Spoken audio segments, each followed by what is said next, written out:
the law that aims to protect children from harmful internet content by allowing the government to take sites offline has taken effect in Russia. The authorities are now able to blacklist and force offline certain websites without a trial. The law was approved by both houses of parliament and signed by President Vladimir Putin in July. Human rights groups have said the legislation might increase censorship in the country. The law is the amendment to the current Act for Information. The authorities say the goal. Thank you for trying verbose. This recording will go away once the product has been purchased. Is to protect minors from websites featuring sexual abuse of children, offering details about how to commit suicide, encouraging users to take drugs, and sites that solicit children for pornography. If the websites themselves cannot be shut down, Internet service providers (ISPs) and web hosting companies can be forced to block access to the offending material. Critics have described it another attempt by President Vladimir Putin to exercise control over the population. Of course there are websites that should not be accessible to children, but I don't think it will be. Thank you for trying verbose. This recording will go away once the product has been purchased. Limited to that, Yuri Videodin, Vice President of Citizens Watch, the human rights organization based in St. Petersburg, told the BBC. The government will start closing other sites.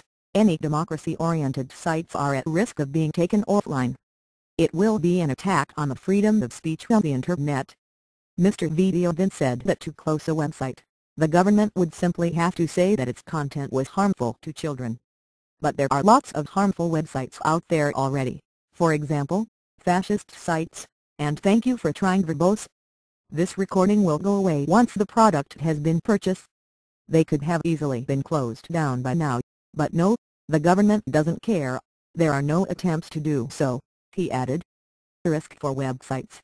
Besides NGOs and human rights campaigners, websites including the Russian search engine giant Yandex, social media portal Mail.ru and the Russian-language version of Wikipedia have all protested against the law.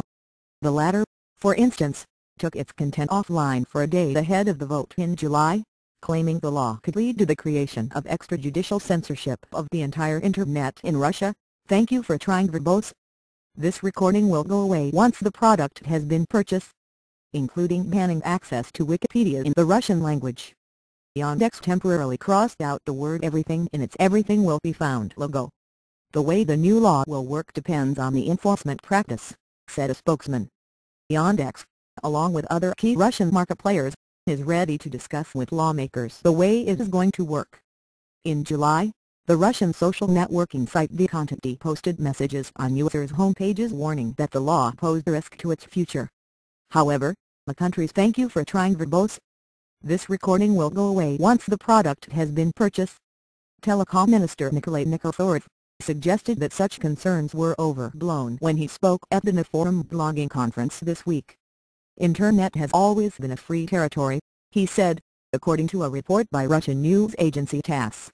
The government is not aimed at enforcing censorship there. LiveChourno, YouTube and Facebook showcase socially responsible companies. That means that they will be blocked only if they refuse to follow Russian laws, which is unlikely, in my opinion.